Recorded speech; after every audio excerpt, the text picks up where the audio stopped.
coming to share this amazing dad. My name is Laura. I'm Dave's daughter, and we are just so honored. What an amazing turnout. Like, we were trying to pick a venue, and we had no idea that this many people love my dad. That's pretty fantastic.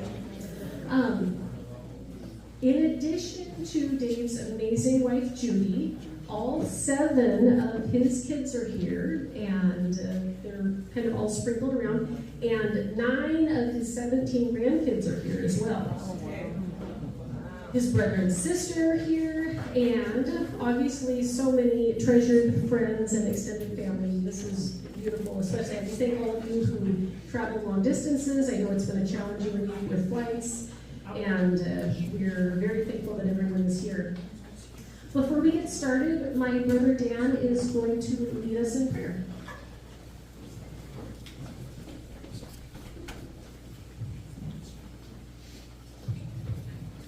Hey everybody. So yeah, just take a second and bow our heads. So Heavenly Father, we thank you for the opportunity. I'm going to start again. Heavenly Father, we thank you for this opportunity to gather. Lord, I just pray that this celebration would honor my father.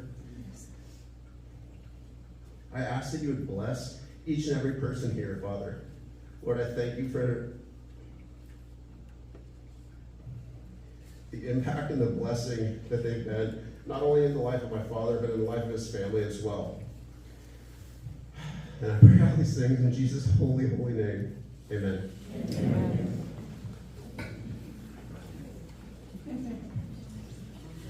Now I'd like to invite my brother John up. He was going to share a scripture reading for us. There's John.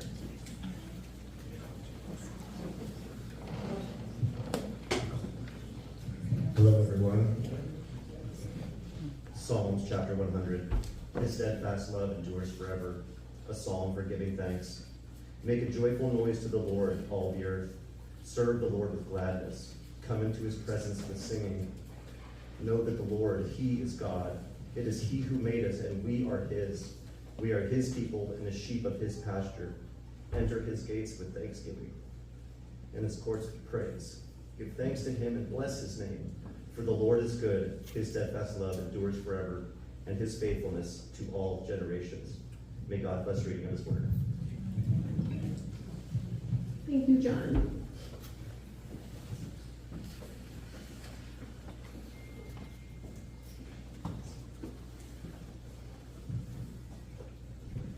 My dad was an incredible person with so many talents. But I think we could all agree that one of Dave Hughes' superpowers was storytelling. He loved reading stories, and he really loved telling stories. Occasionally, he liked telling the same stories over and over and over again. Grandma Judy would often interject and say, Dave, you've told them that story 100 times. And he'd reply, yeah, but I love that story. His storytelling started early when we were kids. He'd read to us at bedtime. He'd read scripture and poetry, C.S. Lewis, Frost, Kipling, Edgar Allan Poe. But his favorite story to read to us was Where the Red Fern Grows. He never made it through the first or the last chapter without dissolving into a puddle of tears, and would have to hand the book over to one of us to take over for him. It was actually really cute. But then one fateful day, in a doctor's waiting room, he discovered the author, outdoor humorist Pat McManus, and the legend of Dave Hughes, master campfire storyteller, began. Raise your hand if you've heard Papa Dave read a Pat McManus story. Yes, yes. For those of you that haven't, his granddaughter Ashley describes it perfectly.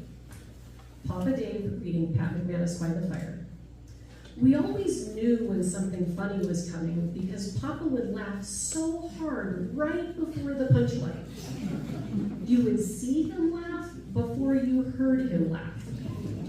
His eyes would squint shut, his mouth falling open in a silent, dry heave.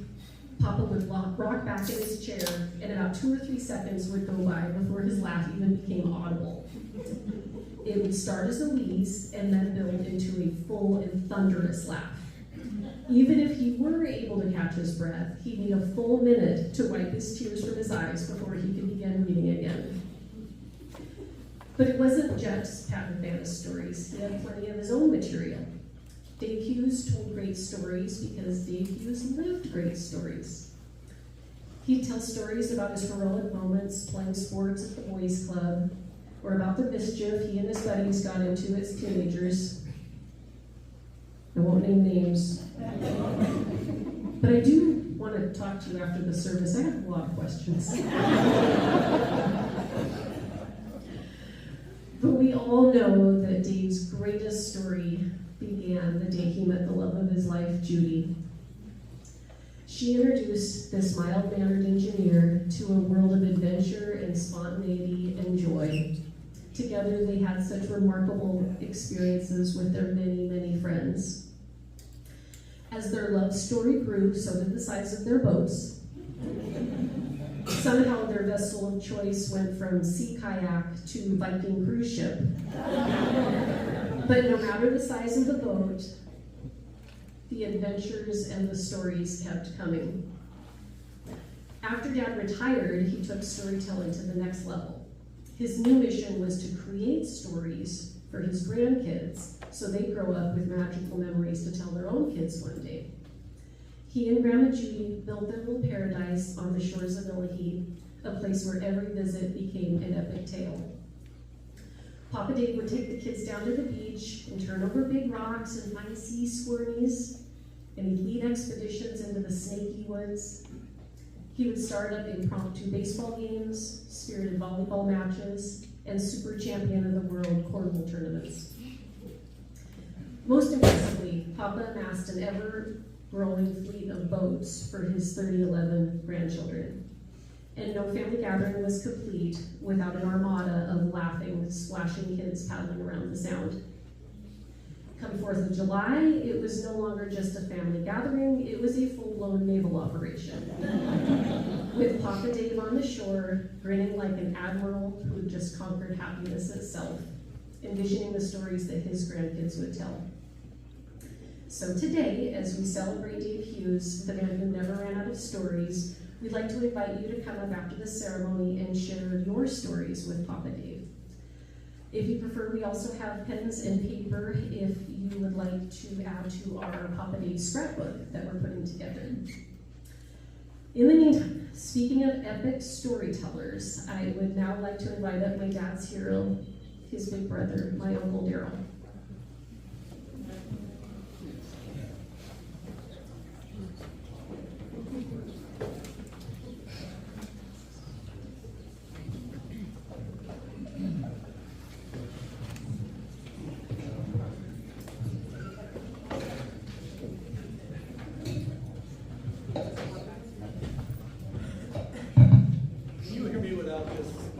No, use the mic.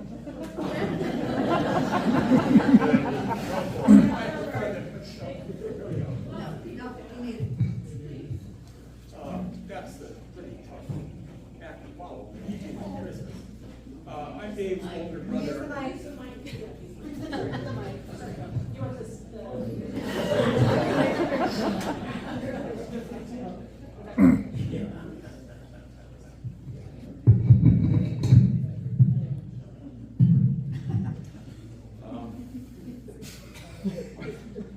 When I think of Dave and our life together, started a long time ago, 78 years ago.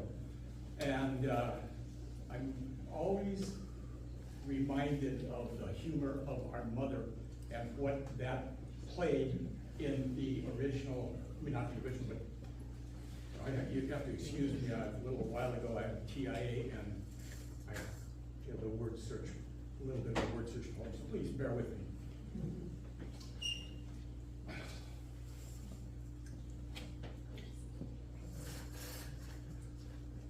My mother's sense of humor was just unbelievable.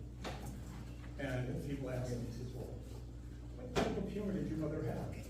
So I started thinking, well, I started writing down what type of humor that she actually had that so influenced our lives. And first thing I came upon was she had a country sense of humor. She was a country girl who grew up in the plains of Montana and had a country. She had a dry sense of humor. She had a sitting on the front porch, sipping tea, murder in the English language sense of humor. And her sense of humor was funny. She had an observational sense of humor. She had an opportunistic sense of humor. And for the most part, she had an ambush type sense of humor. You didn't know when you were in it. You know, she always made the sad times, she put a smile on your face. And the good times, she made the smile last a lot longer, and it was a bigger smile. So, and I want to say now that influence, that humorous influence, Dave passed down to every single one of his kids, except for one.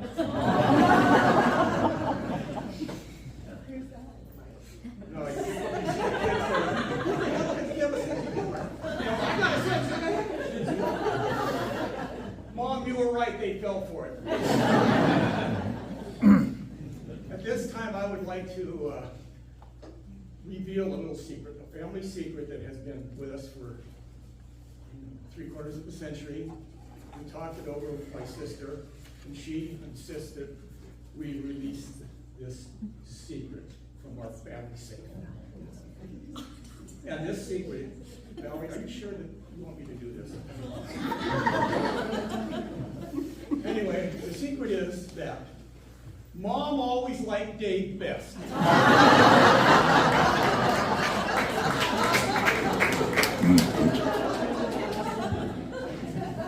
very first time, I was a kid with ADD type of situation, and I was bouncing off the walls, and I didn't have any attention span whatsoever. So I was playing in the living room when I heard a knock on the door. And my dad came out of the bedroom and walked over to the door. And the door opened up and he said, "Oh, doctor, yeah, she's right here." He walked the doctor and my dad walked past me. And I noticed that this guy was carrying a black bag. So I looked around and they walked into the bedroom, and of course my 10 seconds of attention span had elapsed by that time, and I went back to playing. A time period later, I heard a baby cry, like his first cry, a little wah type of a thing, and it was about 30 seconds, and I thought, that's a baby. Where did that baby come from? And I thought, the guy brought it in the black bag. That is where he brought it. Well, I'll be darned. Well, you can imagine later on in life when they tried to pull that stork story on me. That was pretty hard to sell. So, anyway.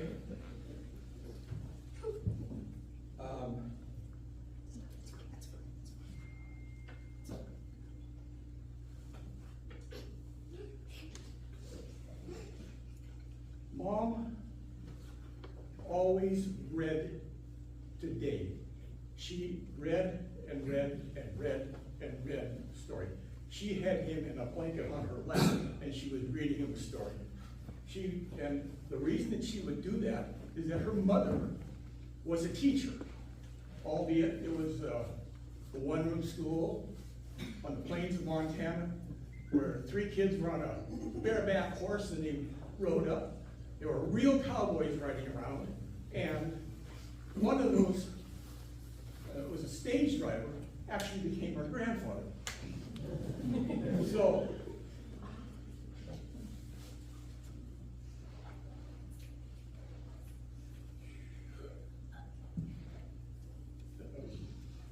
anyway, she read and read and read to Dave, and pretty soon Dave would walk out. He was just like I looked like diapers, but I thought she was sure she was older than that. And Mom would say, "What book do you want to read tonight, Dave?" And she says, "Okay, well, we'll pick the book." Well, there were about 20 books on the end table. She walked over, Dave would walk over to the end table, pick a book, come back. Now, Mom did something strange. She would not touch the book itself. She picked him up, put him on her lap, and asked him to get the book right, and turn the pages, and all that stuff. And then she would start reading to him. And in no time at all, Mom would read the first 3 or 4 words, and Dave would finish the sentence, and he eventually would finish the paragraph and the page, reciting out the book. Now, this wasn't some book that they read 50 times. This was some book that, was relatively new, maybe 5, 6 times they read. She had an amazing system. But, and Dave learned to read quite well. But then again, Mom made a fatal error. She let me overhear her tell Dave, "Now, what does Mr. B say?" And I didn't think of anything of that. I walked around, and months later, I'm thinking, Mr. B apparently talks.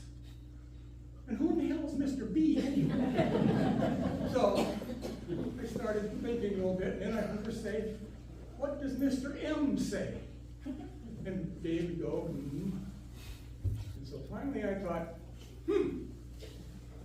Mom was teaching Dave the alphabet and phonics on the down low. And Dave was responding quite well. Well, Mom read to me too, except, being very hyperactive. It went kind of like, she would start reading that once upon a time, in a jungle far, far away, there was a little lion named Charlie. And I go, yeah, come on, Mom, get to the point where Charlie grows up and runs off all those hyenas. And I'd be on my way. Come time for Dave to go to school. Arlington Elementary School. Mom walked down to the school, walked up to the registrar's desk there and said, "I'd like to get my child to school." She started giving the lady information, and the lady said, oh, excuse me, Mrs. Hughes, you're a year too early. Your son's birthday is way late in the year, and we have a policy that your child must be 5 years old before he enters school. Well, Mom tried to explain, I kind of ignored her. Well, the registrar wouldn't even hear about this. She just said, we tried this before. The kid just, the kids, we start them too early. They just, they get stressed out. The parents get stressed out. It's a big mess. We don't do that. So Mom got tired of the registrar not listening to her, so she said, "I want to see the principal." So Mom got an audience with the principal. And of course the principal, when he heard the story about what Dave's age and stuff like that, he said, "Oh, Mrs. Hughes, we're professionals here, and we've determined that, your son would be, we will do you a favor. You will thank us that you made this kid wait another year." And Mom says, "Look, this kid has been reading since he was 3. He's well socialized with everybody, and he's not a mama's boy. He needs to be in school now." And that's just about the way she said it. So, World War III had just been declared between the principal and my mom. So about a half an hour, she says about a half an hour of arguing or debating, probably arguing, back and forth, there was a compromise reached. She says, "Okay, they agreed to bring Dave down to test him." Well, the compromise was agreed to, kind of in a tone that, okay, Mrs. Hughes, we will waste our time testing your little genius here, you know, just to show you that we were right, you were wrong, and we're the professionals in the outfit here. Okay, Mom says, okay. Deal. Mom took Dave down at the appointed time and place to run tests, and she was able to view the test from a distance, so there was no funny business type of a thing. And Mom came home. And I was sitting at the dinner table that night when my dad sat down, said grace, and he said, well, how'd that go down there? This is what I know. I know the exact words my mother said, but I want to bring that forward to modern day so I can make sure that you all understand this. Mom said, well, first they ran through a lot of tests, and they determined that they offered him a full ride if he'd sign with Arlington Elementary School. And she said, not only that, after the testing was done, they started playing Stump the Chump with him. It was like they were asking him questions that he couldn't possibly know the answer to, or they were asking him nonsensical questions to see how he would react. Well, I like to think that Dave didn't sign with Arlington Elementary School, that he was a walk-on at visitation grade. So, anyway, Dave started kindergarten. And of course, Mom put me in visitation school. She didn't tell me why I was going to school at all. I just showed up in school. I did what I screwed off, and I did what they told me. And as an average, I got a C average all the way. I got C's all the time. But I didn't feel bad after a while because I looked up what a C was. I go, C, average. And I go, thank God I'm average. Thank God I'm not a dummy. And I said, oh, so thank God I'm not one of those dorky smart kids that, I don't know if I could wear those glasses all day long. So, anyway, Dave always did well in school. I'll never forget the time years later when Mom called me up and her voice was absolutely without emotion. She said, did you hear the news? I goes, no, what? And she goes, Dave's going to be valedictorian. I go, Mom, geez, Mom, doesn't Dave realize that once you're born Catholic, you're supposed to remain Catholic?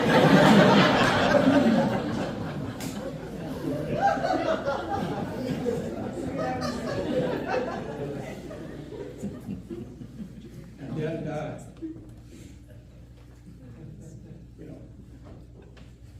Dave, it was just a couple of days later when my mom had her friend Ruthie, Langdon, she came over to the house and she was in the front, the kitchen having coffee with my mom, and she walked, and I walked in on him, and I heard Ruthie say, oh, Corolla, aren't you just so proud of Dave? You know, did he just get straight A's all the way through school? And my mom said, yes, can you believe it? As a matter of fact, Dave has never even seen a B. And then Mom kind of snapped her head and looked around at me and said, yeah, come to think of it, neither of you.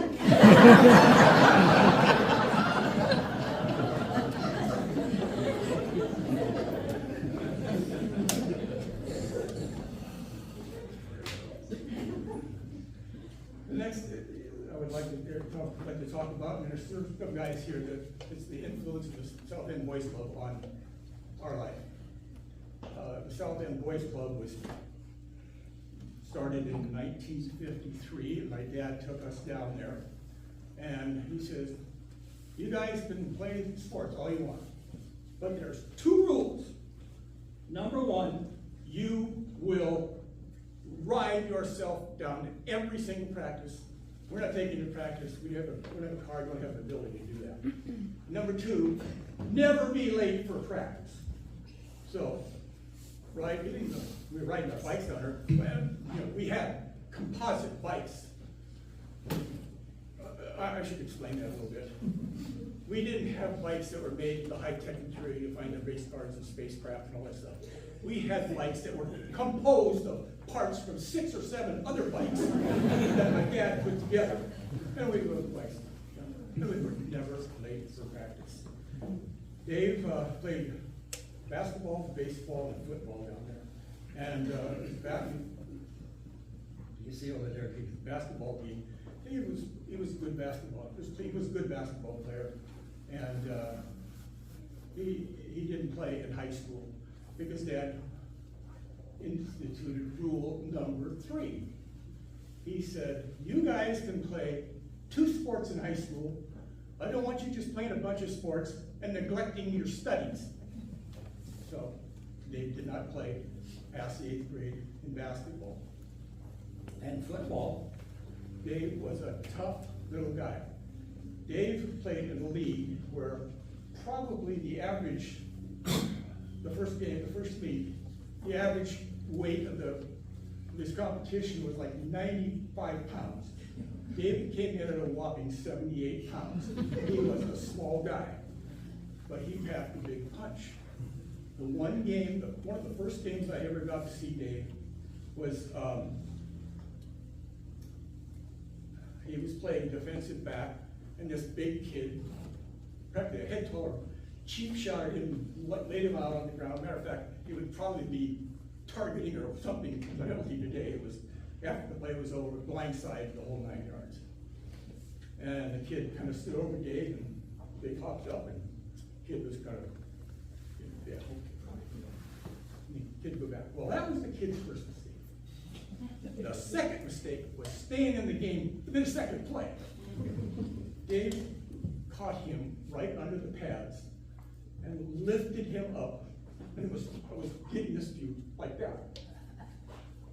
And to this day, I can see and count all of the cleats on that guy's feet facing me before he hit the ground. And this guy got up and said, "That's no fair, you're smaller than me." And, but Dave played football, and Dave eventually was quarterback for Bellarmine High School, which is no small. No small. There's some teammates here. No small accomplishment. But baseball was our love. And Mickey Mantle was our hero. Now, Mickey Mantle was a kid from Oklahoma. He was a home run hitting machine. He played center field for the Yankees. He replaced the great Joe DiMaggio. And, when you figure that he holds the record for the longest ball hit in the old Yankee Stadium, the house that Ruth built, Babe Ruth hit there, Ted Williams hit there, Lou Gehrig, all the great Yankees and guys, players around the league had hit there. He had the longest one. And then he'd go around the league and he'd be putting them up in the third deck. He was just the guy. And of course, he had his own cigarette commercials, and he had his own car commercials. He was on Ed Sullivan all the time. He was Mr. Big in the 50s. So, we were watching TV one time, a little black and white TV that we had, like this. And it looked like an oscilloscope because it went. And the Yankees were playing an away game. And Mantle just absolutely crushed this ball. He hit a monster home run. And as he cleared the bases, Joe Garagio, the announcer for I think he was an announcer for the Yankees, he sat back and he says, well, folks, you know, that mantle can hit the ball out of any park in America, including Yellowstone.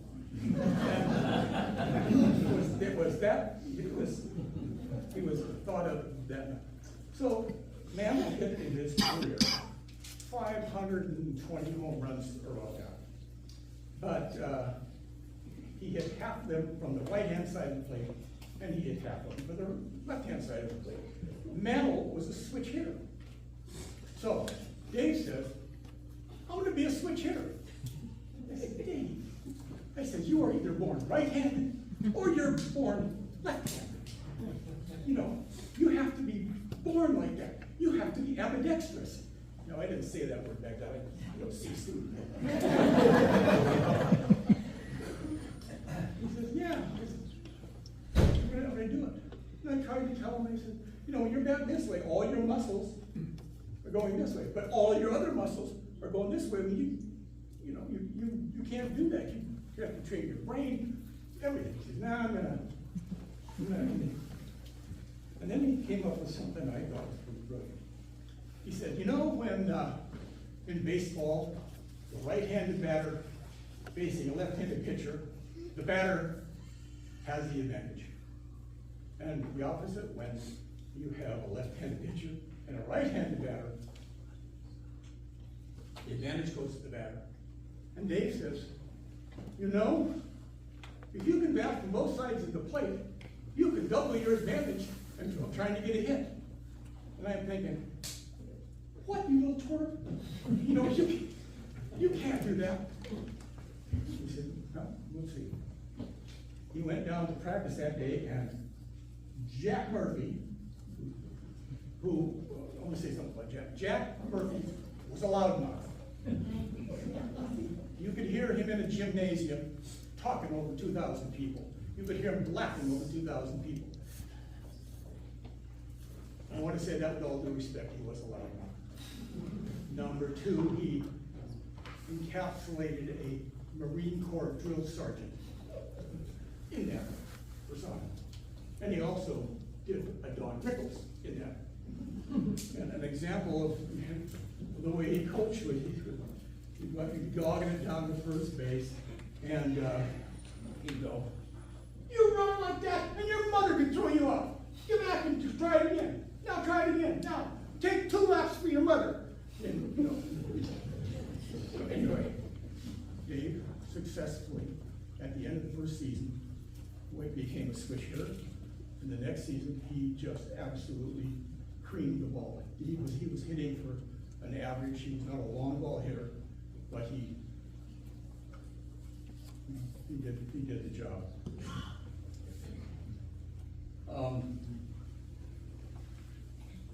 I kind of want to wrap up just a little bit here with another sports story. This was a sports story that was a special sports story for me because Dave told me this sports story about 3 times in his life. The last time he told me this sports story was 3 months before he died. It was the last sports story we ever shared with all the sports stories we shared with the hundreds of stories over the years. This was the last one. And he was feeling good enough to laugh and carry on. They said it was the last game in baseball of his high school career. The last game. 10 days later, he graduates from high school and he's gone.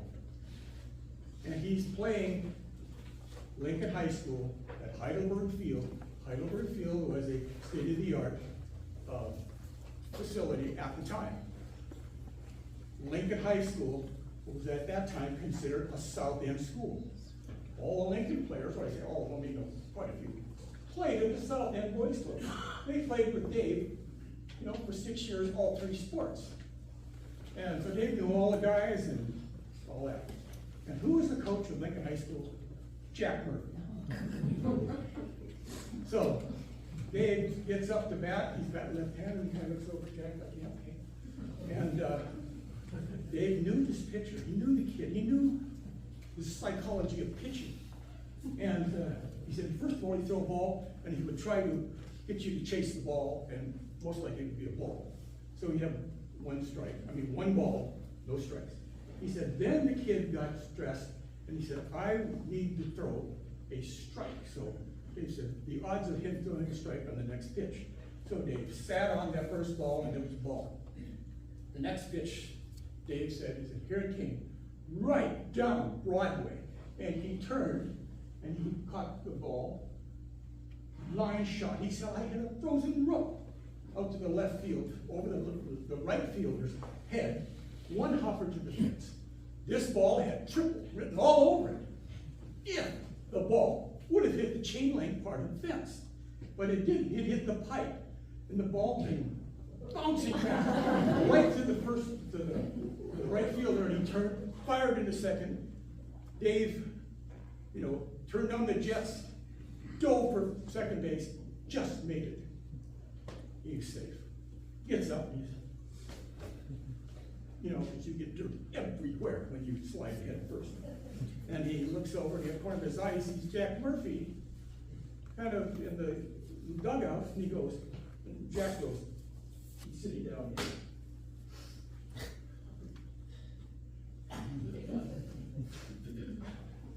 Puts his hand in his jacket, and he walks out the dugout. He walks a couple of feet and goes, which means timeout umpire. I'm going to talk to the pitcher. And he starts diddy bopping towards the on deck circle, and he goes past the on deck circle, and he goes over to the first base coaching box, and he's talking on this. And he goes through the first base coaching box and over to the right field line, stops, and sits in the corner. And he goes,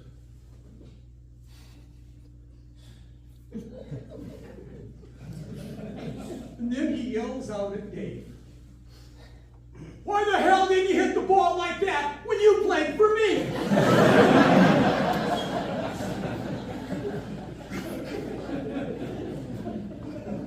At that moment, Jack Murphy paid Dave the highest compliment. It showed him the utmost respect that he could. So, knowing Dave as long as I have, there's been one thing that I was able to do over and over and over and over and over again. And that is, I got to brag about my little brother. And as long as God puts me on this earth, I'm going to continue to brag about my little brother. His name was David Roger.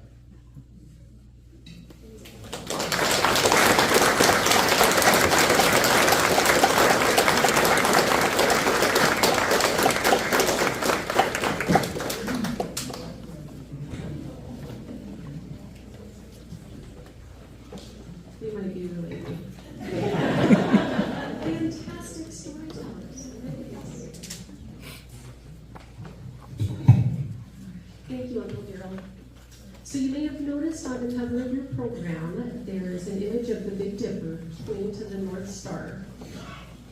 As a man of the sea, the North Star was very special. As a man of the sea, my dad felt the North Star was very special. He would tell his grandchildren about the North Star. Raise your hand if you, yep. He would tell them that the North Star is a bright star in the sky, and the special thing about it is that, why can't I have my glasses on? Why did the paper get blurry? That's good. Now this is better. He would tell his grandchildren that the North Star is a bright star in the sky, and the special thing about it is that no matter where you are or what time of night it is, it will always point you north. I have no idea. It doesn't matter how lost or confused you are, if you can find the North Star, you can find your way. His advice: figure out what your North Star is. What is that thing that will always bring you back to who you are? The constant in your life that will always help you find your way. Never lose sight of your North Star. The following poem, read by my brother Dan, was Papa Dave's North Star.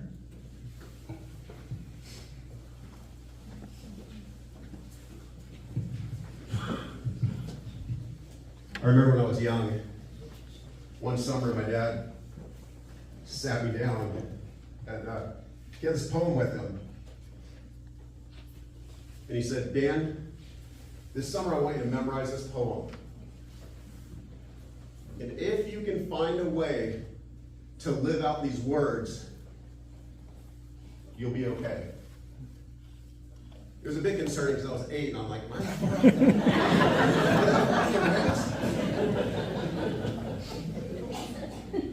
But over the years, the poem became so much more than just words that I had to memorize. It kind of became a quiet compass in my life that's guided me through some really terrible times, some really hard times, professionally, personally, and spiritually.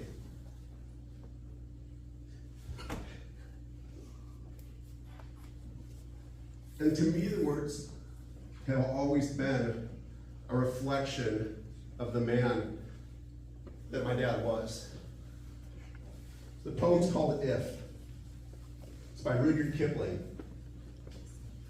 If you can keep your head when all about you are losing theirs and blaming it on you, if you can trust yourself when all men doubt you, and yet make allowance for their doubting too, if you can wait and not be tired by waiting, or being lied about, don't deal in lies, or being hated, don't give way to hating, and yet don't look too good nor talk too wise. If you can dream and not make dreams your master, or think and not make thoughts your aim, if you can meet triumph and disaster, and then treat those two imposters just the same, if you can bear to hear the truth that you've spoken, twisted by knaves to make a trap for fools, and then see the things that you've given your life to broken, and stoop and build them up again with worn out tools. If you can make one heap of all your winnings and risk it all on one turn of pitch and toss and lose, and start again at your beginning and never breathe a word about your loss. If you can force your heart, your nerve, and your sinew to serve your turn long after they are gone, and so hold on when there's nothing left in you except the will which says to them, hold on. If you can talk with crowds and keep your virtue, or walk with kings nor lose the common touch, if neither foes nor loving friends can hurt you, if all men count with you but none too much, if you can fill the unforgiving minute with 60 seconds worth of distance run, then yours is the earth and everything that's in it. And what is more, you'll be a man, my son. I love this poem. I have my voice memorizing it.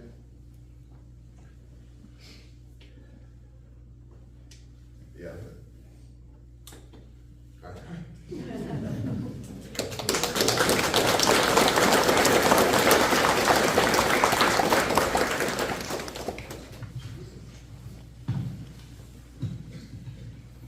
My sister Hillary would now like to share some precious poetry written by her daughter Morgan.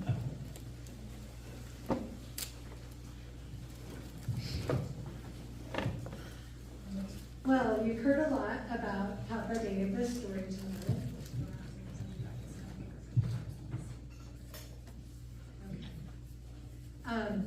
He had many, many superpowers, but one of my particular favorites was how Dave could relate and find common ground with just about anybody.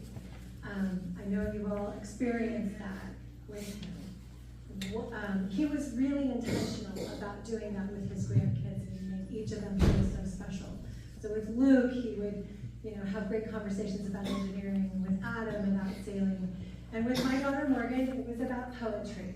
Papa loved poetry, and he and Morgan shared a special bond over that common interest.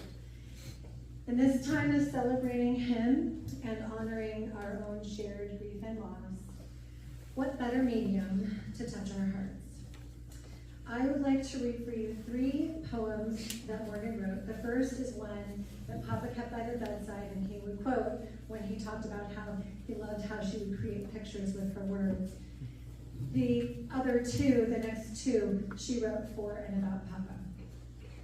This first one is entitled, Finding Something Missing. The birds had fallen out of the sky. I swear they once hung in windows of brilliant blue, suspended between string lights and strong verticals of walls. Today there's only empty space, hemmed in architecture, like the right angle of a page, this hardcover book unread. I saw the flock just yesterday in the park, wheeling above the grass, in my laid-out body in startling clouds of beauty, dipping into and out of the pines. Here, the echo between buildings and wires is an unfilled frame for that memory of vivid grace. The guttural gull cry, the pale shape, all elegant lines, swooping stark and fast against cerulean sky. In my mind, they're cut out in shadow and soft beaming light, angle of black-tipped wing, curve of thermal glide and neck to body. These circling paths trace the shape of something I cannot catch to name. Framework creature, I see you in pieces, between pine branches, in photographs, in absentia. In the alley, I want to lie back and look for you in the reflection of windows, my small geometry of sky on the horizon I cannot see from here.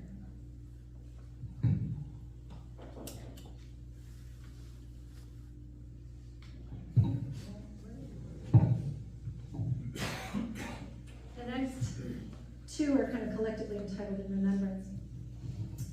Visiting after the diagnosis.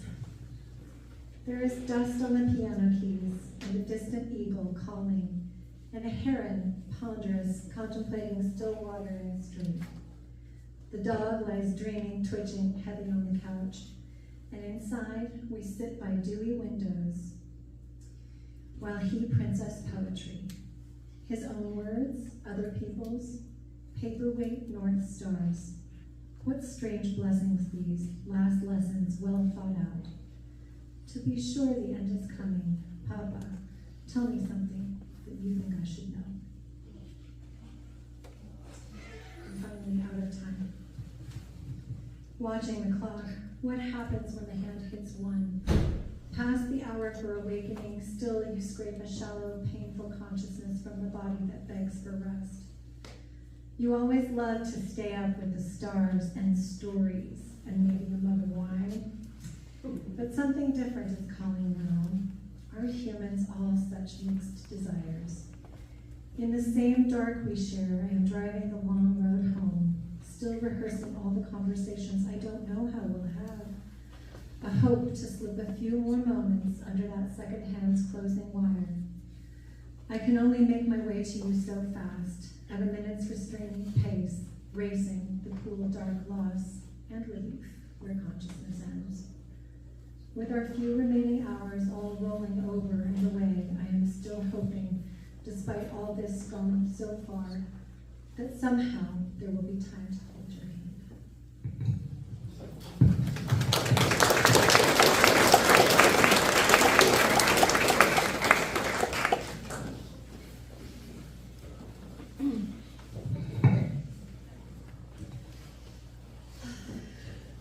Glad we have Kleenex. Now my sister Teresa will share some thoughts that were revealed to her after Papa Dave's passing.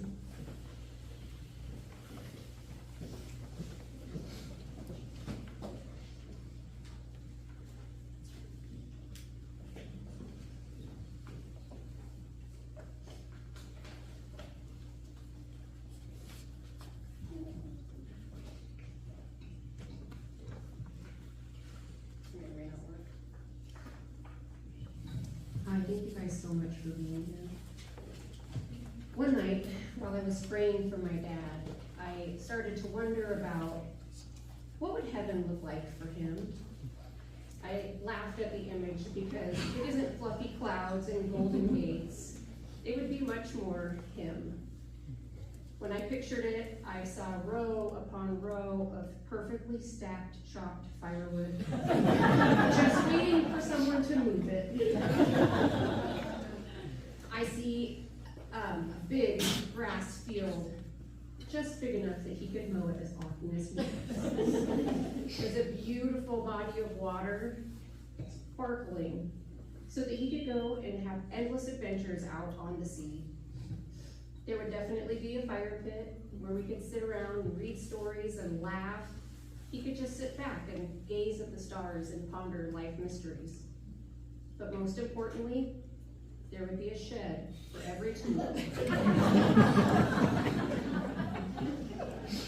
I had to laugh at myself about this picture that I had drawn up about his heaven, and then I thought, it just isn't right. His heaven would have to include Judy. It would have to have her giving him wisdom and direction and bringing so much joy and laughter into his life. It would include all of his friends and family working together, laughing, telling stories, singing songs. That's his heaven. It's simple, it's honest, it's perfect.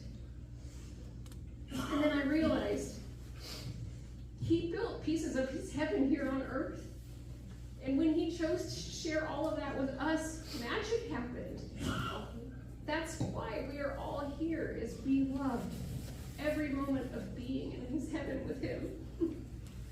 And I take it as a personal challenge that I too can build my own heaven. And I can share it with those that I love and pray that magic happens in their lives as well. Dad, I'm gonna miss you. But I know exactly where I will find you. Every time I sit at a fire pit and sing songs and tell stories, every time I look up at the stars, I know that you're gonna be there with me. Thank you, Dad, for showing me that my North Star will always lead me back to the place that I call home. Thank you.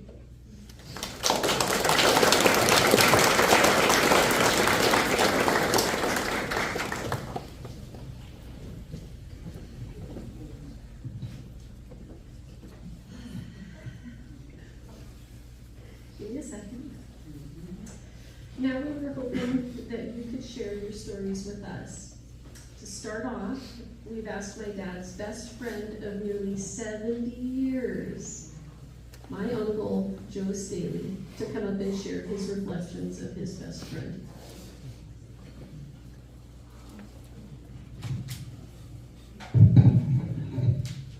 So, Dave and I shared more than the same barber.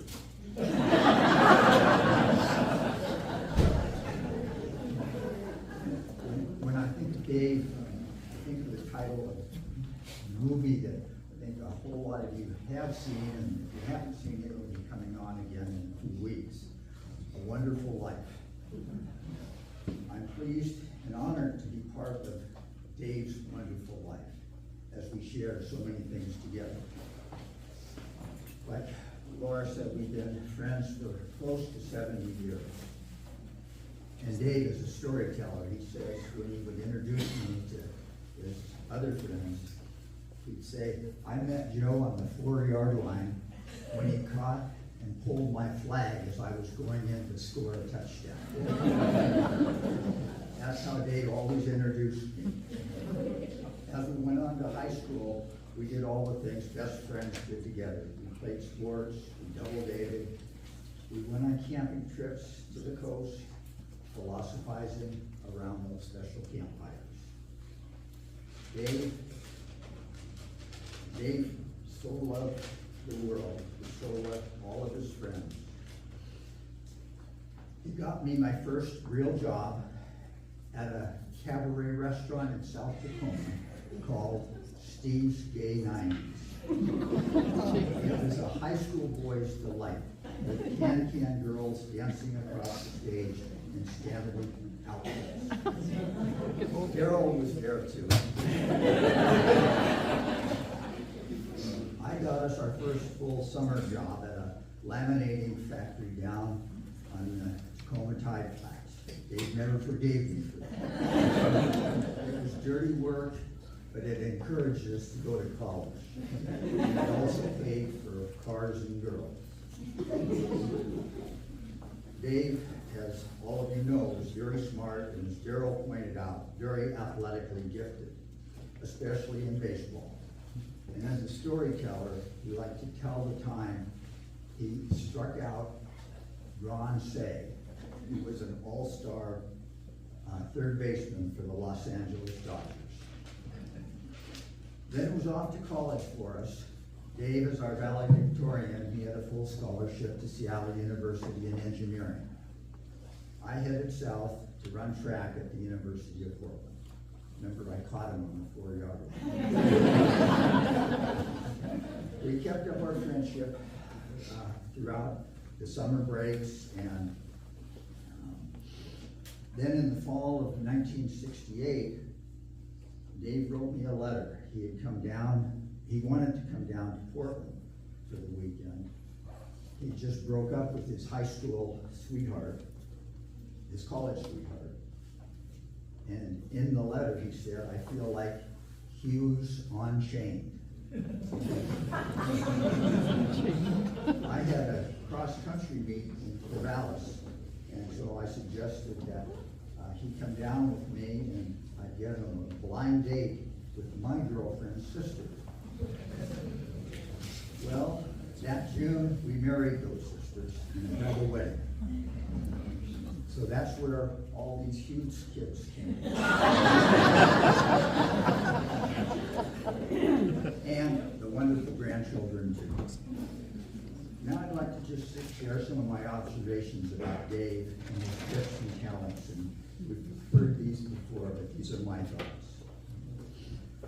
Dave had a unique ability to integrate all the people he met into his orbit of friendship.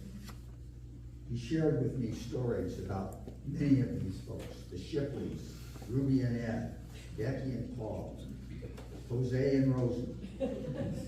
He would write poems and stories about these people, not just with their names, but because he really got to know them. He especially loved his family, as you can see. He stayed involved with all their activities and jobs and travels, and he would tell me the stories about what they were all doing, whether it was sports or school. He relished in their success. He was to them, and to really all of us, a teacher, a mentor. He shared his poetry. He loved his chainsaw. He made sure that all the kids knew how to run a tractor and sail a boat. One of his greatest enjoyments were those holidays that Laura and the kids have talked about. Those weekend gatherings. They always had a work part of this, which you can see over here. But then they went around the campfire and celebrated. But like in the movie, things weren't without problems. His marriage broke up, and this could have undone his wonderful life. But like the movie, there was an angel, and that angel was Judy. And she steered Dave back to life and back on track. And for the next 30 years, they celebrated bringing together two families and making them one wonderful family. Judy opened up a whole new adventurous life with skiing, kayaking, sailing, and world travels, and a whole host of new friends, which we see around here. And Dave valued all of those friends, which really is a key to who Dave Hughes was. He was also a professional engineer, and as an engineer, he loved the challenge of solving problems. You see on the little aircraft carrier over here, he was one of the world-renowned experts in elevators on carriers. But he also did things around his home. He stabilized the hill that was above his house to keep it from sliding and destroying his house. He built additions onto his house when there was new babies and when there was new grandchildren. I'm going to tell one humbling story because Daryl told all the good stories.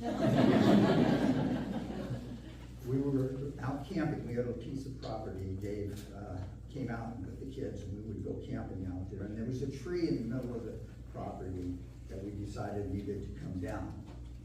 Well, Dave loved his chainsaw, and he went and got the chainsaw, and he pointed out there. He says, "I'm going to drop that tree right there." I looked, and I looked over there, and there was the picnic table. And being the cautious person that I am, I went over and I picked up the picnic table and I moved it another 60 yards, 60 degrees. So Dave, he did all the right stuff. He made the notch on the other side and he looked where he was going to lay it and he started cutting. And that tree, it came straight down and then it caught up above. It twisted 90 degrees. Right through the picnic. As we continued to laugh, he says, "Well, now we have firewood for the fire."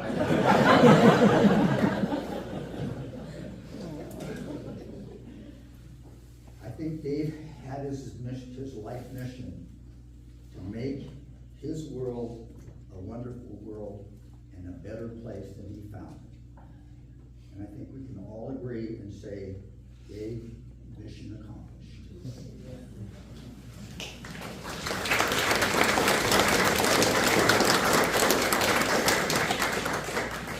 We have some of our Bellarmine classmates here, and one of them wasn't able to come. And one of Dave's best friends, and we talked together, he went right up to him. He says, "Dear Joe, thank you for reading this on my behalf. My health unfortunately prevents me from being there in person. But I wanted to share a few words about our dear friend Dave. I've had the immense privilege of knowing Dave alongside of you and all the other Bellarmine guys for over 65 years. Throughout that time, Dave wasn't just a friend, he was a true brother, a steadfast confidant, an unwavering cheerleader, and a sympathetic ear when counsel was needed. His presence enriched every facet of my life. We shared countless moments, most filled with raucous laughter, but also times of profound solemnity. One memory that remains etched in my mind is from our days at Seattle University. Dave and I were studying at Campion Tower when the news broke about RFK's assassination. The shock, the disbelief. We experienced it together, a moment that will bound us forever in its gravity.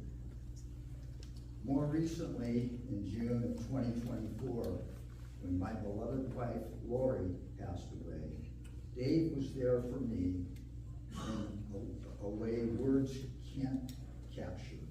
Navigating that profound loss was without question the toughest ordeal of my life. And I honestly don't know how I would have found the strength to get through it without Dave's unwavering support and compassionate presence. I consider myself incredibly blessed to have had a handful of truly profound friendships in my life, and Dave was undeniably one of those rare souls. My life aches that I cannot be there physically today to honor him alongside all of you, but my current health unfortunately makes the journey impossible. I hold on to the hope that our paths will cross again in whatever comes next, though I'm keenly aware that the sands of time are running thin for me here. Joe, you, and all our other long-standing friends present today know me well enough to understand the depth of this sentiment. Please know that even from afar, my thoughts and spirit are with you celebrating Dave's remarkable life. Brian Moore.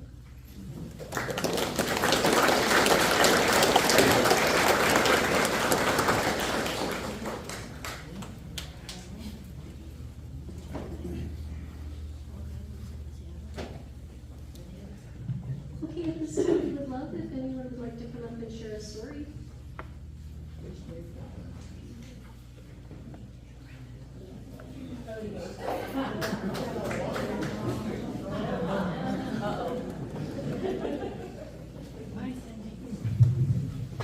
Wow, this guy was popular. I'm ODH. And, my friendship with Dave is through kayaking, but mostly through Wonder Woman. And that's, of course, Judy. And if you know Judy at all, you know that Wonder Woman is pretty apt. Yeah. So Wonder Woman and I worked together along with so many nurses and folks here.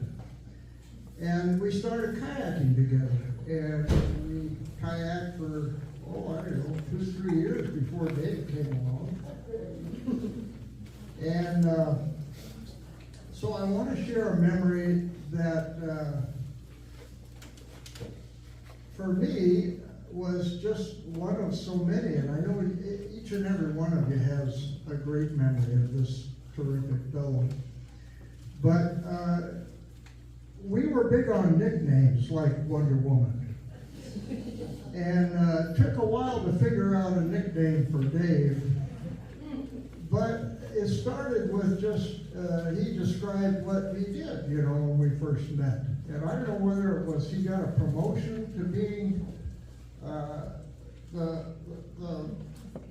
alert, the law. Anyway, he was a long, what was it? What was it? Long range planner. So of course we said, "Oh, you're alert." He said, well, he got a little smile on his face. So, well, I'm not just a long range planner. I was designated a special long range planner. So of course we right away said, "Oh, you're a slurp." And so David became slurp for the rest of our life. In fact, we forgot his name was David because we only called him Slurp. And we had a couple other nicknames for him. Most of you know that Dave was a pretty hairy guy. He didn't have much up here, but he had hair growing out of everywhere. His eyeballs, his nose, his back looked like a bear rug, I think. So we, of course, called him Sasquatch. That was his second nickname. But then the memory that I have that I get a big kick out of is his third nickname. And this happened when we were kayaking. There's a bunch of us, 6 or 7 of us. And Judy was there. Is Dick Shipley here? Dick didn't make it? Oh, he's in Hawaii. So anyway, there's a number of kayakers there. We're heading down the Illahee coastline. We're heading south. And we get down to the point, and this is where the basin is, where all the ferries are coming and going, Well, sure enough, we get down to the point, and the Bremerton ferry comes right in. So, these ferries, they cast off a pretty good-sized wake, So, like kayakers do, we point our nose to the wave so we can get through the wave. All of us did that except for Slurp. Slurp turns his boat around the other way and proceeds to yell out, "I'm going to surf this wave!" So he starts paddling, building up some speed, and of course the wave catches up to him, and as soon as the wave catches up with him, it turns his boat sideways and boom, over he goes. So did we rush to save him? No. We all sat there in our kayaks laughing our asses off because he was only in about 4 feet of water and he's flailing around like he's drowning. You remember that? Oh, golly. So, of course, from then on, he was known as Flip. So, you know, you had David to Slurp, to Sasquatch, to Flip. And just so many great memories. But I had to share that story, and I think the fondest memory I have of Dave is that picture that's on the back of your program here, where Dave's reading.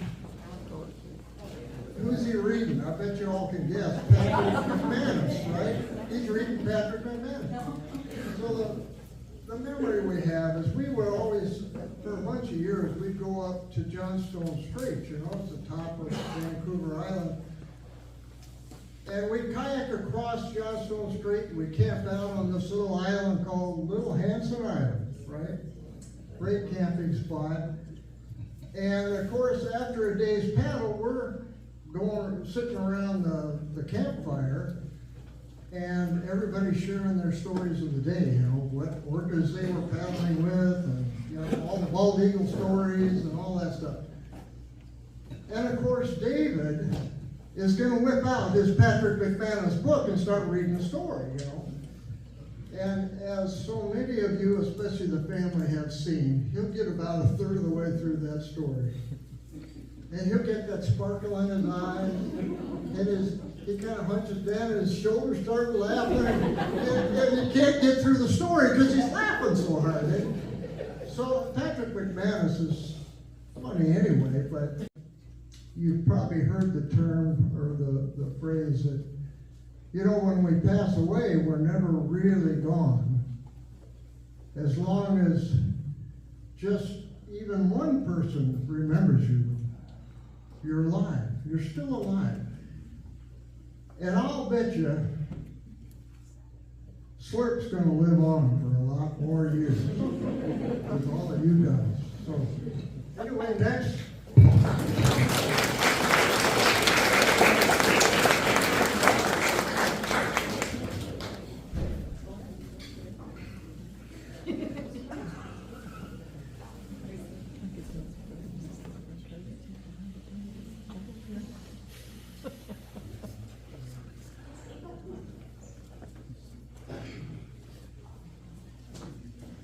My husband, Gary Meyer, grew up across the street from the Hugheses.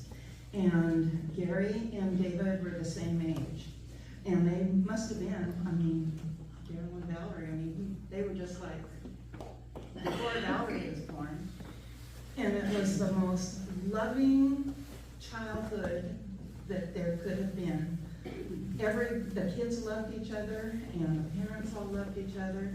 They played down at the playground behind the skating rink, went skating. When my husband died a few months ago, and David spoke at his funeral, and he talked about the wonderful times that they had, even walking down to Al's store on the corner, and with their pennies and getting their candy. And they called themselves the Little Rascals, and they just really loved each other. Well, then David went on to visitation and Bellarmine, and Gary went to the public schools. And like Daryl, we really were proud of our friend David. He just was so accomplished and such a dear person. And then we were married in 1968, and David was in our wedding.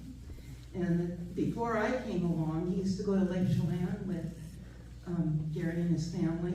And to this day, the Catholic Church down in Chelan is David's church. And we give honor to the church. That's David's church. And because David needed to go to church, even when they were on vacation. So I'm really happy. Oh, I have to say, where is Danny? They introduced us. I think our youngest and Danny were the same age, and they must have been about 6 years old. And they all introduced our boys to bike racing, BMX, which then took over our life for several years. And it was really a happy time. And I'm so happy for the beautiful life that David had and the wonderful person he was. And even, he didn't have a straight face to me. He always looked like there was humor there, ready to break out. There was always a twinkle in his eye. And we just absolutely loved him. So.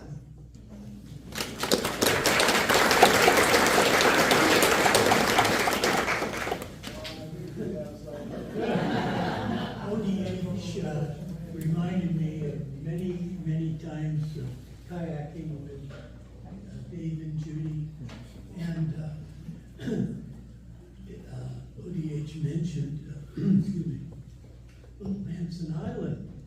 And Little Hanson Island was sort of a really unique spot. You slept on the timbers that you laid out, so it was kind of bumpy, but it was fun. But one afternoon it was really nice, and we all kind of took naps and that type of thing. Well, Dave saw between Hanson Island and Big Hanson Island a big rock, and the water was maybe 30 feet across. So he laid down and took kind of a sun nap on that rock. Well, there's whale watching tours on Hanson Island. So Dave was laying there in the birthday suit. So into this little channel comes a great big tour boat. He was pretty embarrassed, but he got him But the other part of Hanson Island is I was fishing and took my boat to bring the supplies up before the camp. Well, Dave and Judy were there and a couple others. Well, I brought beer. Dave loved beer. Somehow, this was the day before we were to be there. So I took the boat back and we got in the kayaks and came in, got to Hanson and I says, "Where's my beer?" And Dave says, "I drank it." And he wasn't embarrassed.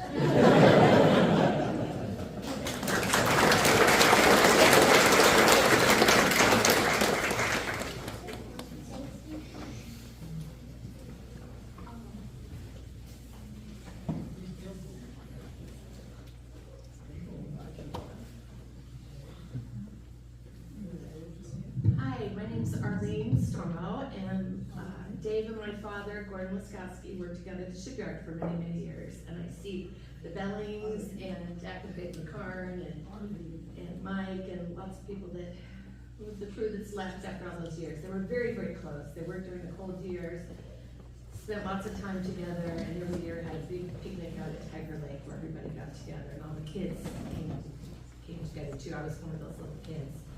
And we just thought everybody worked together did that. You know, it wasn't until I was a grown up and found out you didn't spend your whole summers hanging out with your dad's co-workers' families. That's a little disappointing. But a couple years ago, my dad got sick very suddenly, and we just had a very few short days left. We had a couple of blood transfusions, couldn't have any more. And so I did what they did for all of the other coworkers. All of them, whenever anybody got sick, would be there. You know, if you had a stroke, they were there. If you traveled, you were there. It's like you had like extra dads and extra parents, and I can't remember all the names now, but you always came. They always mustered the troops. So the first thing I did before anything else was call and muster the troops. And I got hold of Dave, and Dave said, "I'm coming." So he came, held my dad's hand the whole time. My dad was a few years older than about like 6 years older than Dave. But loved Dave, loved his family, loved hearing about Judy, just great, great things. Dave talked about Judy, talked about the kids, all the activities, all the picnics, told stories, laughed, they just laughed. It was just the best time, and it just meant so much because they had that time together. And I'm just really, really thankful for that. That was the kind of person who made you feel special. And I remember he got a tear in his eye and he said, you know, why don't we all get together more? Well, now I know why, because all of you, you know, he had to stretch himself pretty thin to have such a wonderful variety of friends and memories and things like that. But people like that only come along once in a lifetime. I feel really blessed and grateful that he got to share that with us and help make my father's passing just more gentle. Thank you.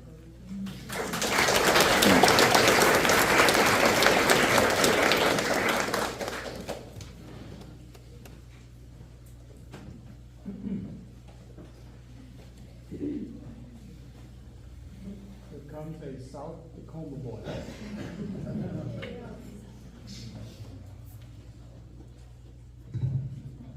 My name's Ralph Ryden. Dave and I met probably 71, 72 years ago. We went to school together at Visitation. Daryl brought up a lot of memories of the boys club and the Visitation, and they were all true, Daryl.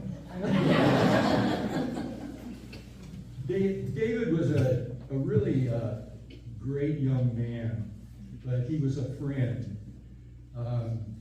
We played a lot of sports together at the boys club, and Dave and I were kind of the role players. The reason I say that is we had guys go on and play for the Dodgers, play for the Buffalo Bills, play for, where did Rick Austin play? Cleveland Indians. You can see what the boys club produced. WSU. So Dave and I were kind of role players. Dave was a good baseball player. I was average. I was a catcher. Daryl knows everybody needs a catcher, so I couldn't even get my weight, but I could catch. So David was a good switch hitter, and I remember those days. Dave and I also rode to school together. I'd pick him up in the morning at, let's see, what was it, Warner? Is that where you guys live, Warner? Puget Sound. Where? Puget Sound. Puget Sound, okay. And we lived, the family, our families were real close together. So I'd pick up Dave in the morning with the Pitzers, and we'd take off and drive to school. I tell you right now, those stories in those cars will never leave those windows. We had some good stories. We also had we talk about school. Dave was always cool. You know, all of us were, Donnie Pitzer and I were always afraid Father Hurley was going to call on us to get up and recite in Xanadu de Kubli Khan, or whatever it was Hurley had us memorized the night before. Dave, no problem. He was cool. Leonard, remember those days? Father Hurley would have us stand up and always recite something. But Dave was always cool. He never seemed rattled. And that's the thing I remember about him. He was quiet, yet he could always come up with a zinger now and then. And that's why those car windows would stay shut. One final comment that I think I had kind of lost distance very much, but after the 50-year reunion, and Joe Staley, was our senior class president, organized our 50th reunion. Well, I hadn't been in touch with guys very much, and so I decided to go. And the first night we were to go to the Cloverleaf Tavern. Now, I don't know if you know the Cloverleaf Tavern. It's kind of a place where I guess college guys got together. And I wasn't around much. So we were going to go there, or I was going to go there. So I got there a little bit late, and I said to the young lady at the front, I said, "Where's the class of 65 meeting?" And she says, "Oh, they're back in the corner." I said, "Okay." So I wandered back there, and there were 2 rooms. And I looked in one, and I looked in there, and I said, "Gee, I don't recognize anybody." Yeah, this would be the wrong one. I walked over to the other one. I don't recognize anybody there either, except a bunch of old guys. So I said, we might have got the wrong night. So I wandered back out front. She said, no, they're back there. So I wandered back there again, and the first one that came forward was Dave. David said, Ralph, you're here. I guess he recognized me by my bald head and his bald head and probably matched together. But Dave is a guy that, like what's been said, you will never forget. He's a guy that stays with all of us for many, many years. Like I said, he and I met someplace 71 years ago in Sister, let's see, I can't remember what classroom it was. What was our first grade teacher, Leonard? Do you remember? I don't think we were the same class first grade. It We- was second grade, that's right. Okay, second grade, whatever. See, my memory, I can't remember them. But you guys can probably remember. Anyway, David is always a guy you will remember. I remember him by two words. First off, he was very bright, very intelligent, and I think that's all been said. And he was also very competitive. As Daryl said, he was a little guy, but he had a fire in him that you really didn't know where it started from. I think it started from within. And you'll always remember David, I think, because he's very competitive and he was very bright and intelligent. As it always is said, no matter what, you'll always have the memories of someone like David. Thank you.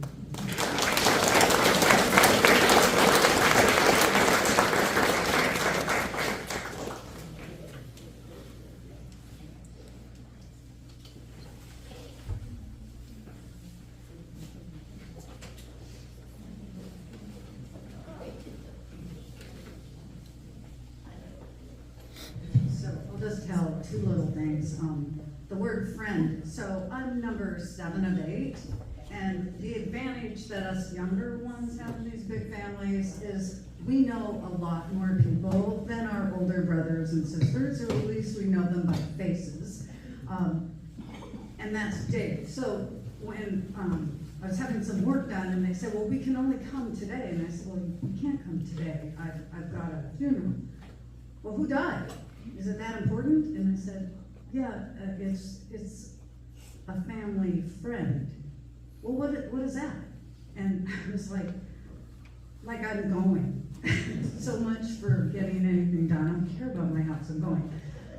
Well, we can't come back till like before Christmas. And I was like, I don't care, that's fine, I'm done. But what I want to say is that because it's a friend, and Dave was always around. I mean, I was very young when Dave was always around, and they were always around. All those Bellarmine friends, they were always around. Here's the deal. So you family kids, especially the grandkids, I want you to hear this, that my mom would say, Joe, can you get the kids to do X, Y, Z, A, B, C, all these tasks? And then she would be gone, and Joe would start us working. Joe's friends would come by. They would leave in a car, right? Chris? This is true. They would leave in a car. We'd work for hours. They would come back. My mom would come back and, Joe, what a nice job, Joe. You're such a good boy, Joe. Anyway, and Dave was part of that group. So, I mean, I just want you to know your friends are there, whether they're the older friends or the younger friends. It's really cool to see the friends for life. But then I do have to tell you the story. I tell people this story all the time because I was a little kid going in my older brother's cars with their friends. And Dave was driving, and Chris, you probably were there. There was somebody beside me in the back seat, and it was summer, and I was probably just 7. And you're gonna get, so behind Dave, and I go, you have hair on your back!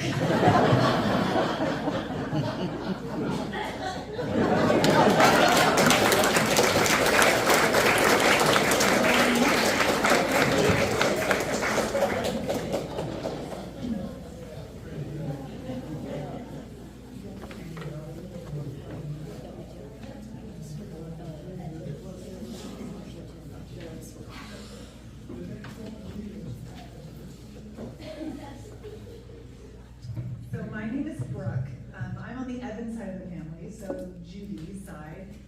my dad was Judy's brother, and also named Dave. My dad was the tall Dave. So in our family, Dave Hughes, and no offense Hughes family, love you to death, but we always made fun of how short he was. So I first met Dave when I was 14 years old. He had just started dating Judy, and we came up from California on a road trip to meet them. And it was my first time in Bremerton. We live here now, but at that point it's the first time. And so Dave, I think, was trying to bond with a 14-year-old, his the niece of his, girlfriend or whatever. And so he takes me to the basketball courts. I was a really good basketball player. Really, really good basketball player. And so Dave's, showing off or playing horse. I beat him. And then he's showing off, playing horse. I beat him again. So somewhere, I don't know if he was being nice at the beginning, he all of a sudden turns on the skills a little bit later. And so the last one was a little bit closer. I still beat him.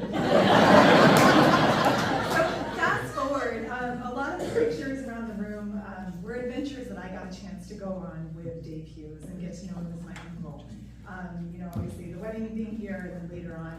So we took him to Fiji, and it was the first time he got certified as a diver. I already knew how to dive. So there was this relationship between Brooke and Dave where we had this competitive kind of humor and energy.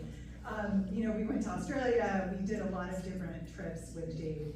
And so along the way, my dad was still the 6'6" guy, I was still the 6-foot person. Dave was still short. He continues to be short. So there's a few things I'm searching for as I think about life without Uncle Dave. And there's 3 really big things. And one is, I'm not sure who I get to make fun of now. The short Dave in the family. I'm not sure who else I get to sneak in, although John, I'll be doing this for you.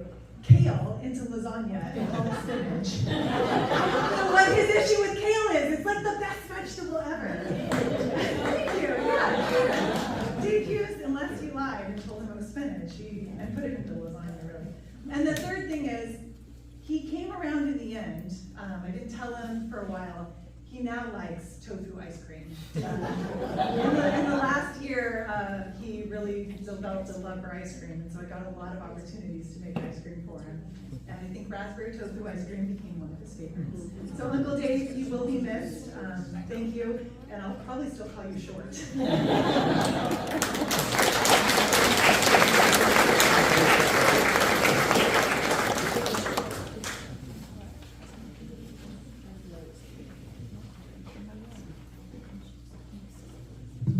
My name is Bruce. I'm one of the in-laws married to Laura, and this is more of an explanation than a story, but it has to do with the list, and some of you maybe know about Grandpa Dave and his list, maybe some of you don't, and it probably started back in his Navy days or something.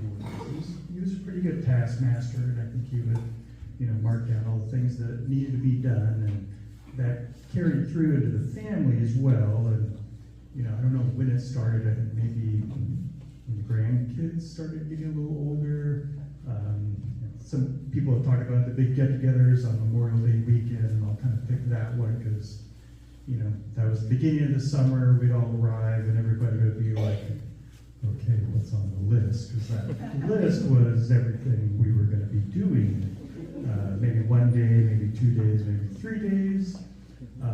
And so we would get the list and get a sneak peek, and Grandpa would always have everything ready to go if it was, what needed to be cut, which was pretty much guaranteed to be on the list all the time.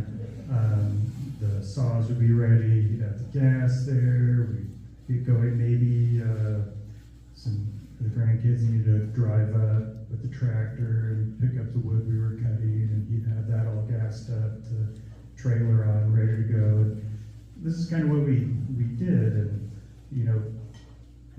I'll put my name because him and I were probably the most guilty of this. There are things that were intended for certain people on this list. So if it was firewood cutting, or I was pretty well knew that was something I could do, but every now and then we would, take a peek at the list, and we'd start doing something and get told, "Oh no, that's not for you, that's for the grandkids," because he was also very good at making sure everybody had something to do on this list, whether you were 4 years old or 40, you definitely had a job, and he was the master of making sure everybody had something to do, and we would start in the morning and work all day long, and at some point we'd kind of be done for the day. But we get a lot accomplished, and I would look back and think, gosh, we got all these things done, but I don't think that was Grandpa's main motivation. Not that we didn't get a lot done, it was necessary things, but I think his motivation was really teaching us